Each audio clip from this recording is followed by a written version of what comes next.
Dear students, today we are going to discuss about the cell cycle.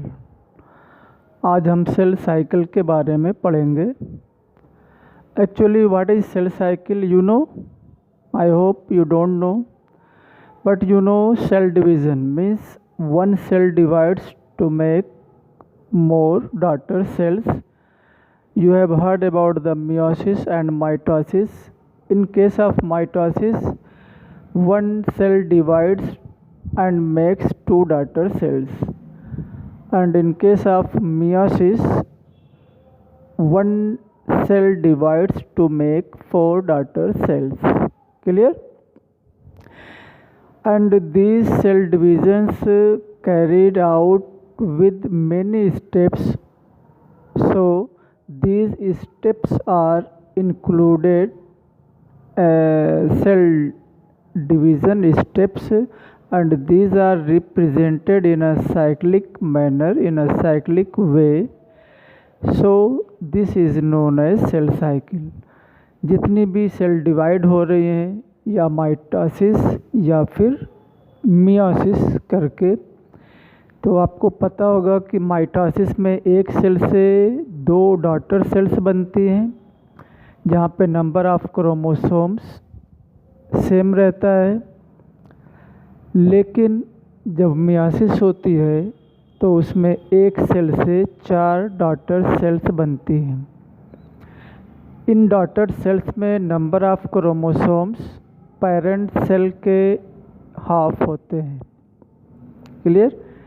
और इस cell division में बहुत सारे स्टेप्स होते हैं, तो उन सब स्टेप्स को साइक्लिक वे में रिप्रेजेंट करने की process, representation of events in the cell division in a cyclic way is known as cell cycle.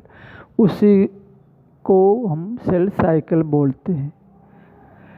Now cell cycle is divided into two main step, यानी कि two main phases.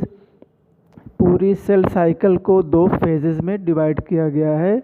One phase which is the longest one is known as interphase, and the second one which is smallest is known as M phase.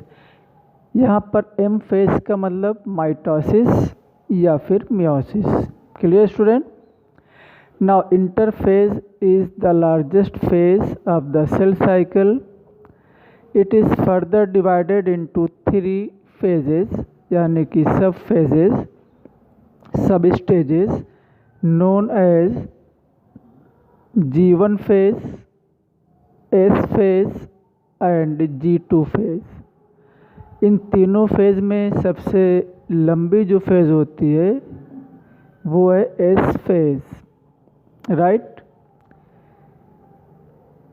Interphase is divided into three phases known as G1 phase, S phase and G2 phase. Now students, we are going to discuss about the M phase. What happens in M phase? अब हम M phase के बारे में पढ़ेंगे कि M phase में क्या होता है, कितनी स्टेजेस होती हैं. M phase is the short stage of the cell cycle which is further divided into four sub-stages known as prophase, metaphase, anaphase and telophase. It means M phase की first phase क्या है? Prophase है, और last phase telophase है. अब in phases को याद करने के लिए आप एक शॉर्ट ट्रिक यूज़ कर सकते हैं. पी मैट ये एम फेज की सब स्टेजेस. जैसे students, prophase, metaphase, anaphase and telophase. I hope you got the point. PMAT is the short trick to learn sub stages of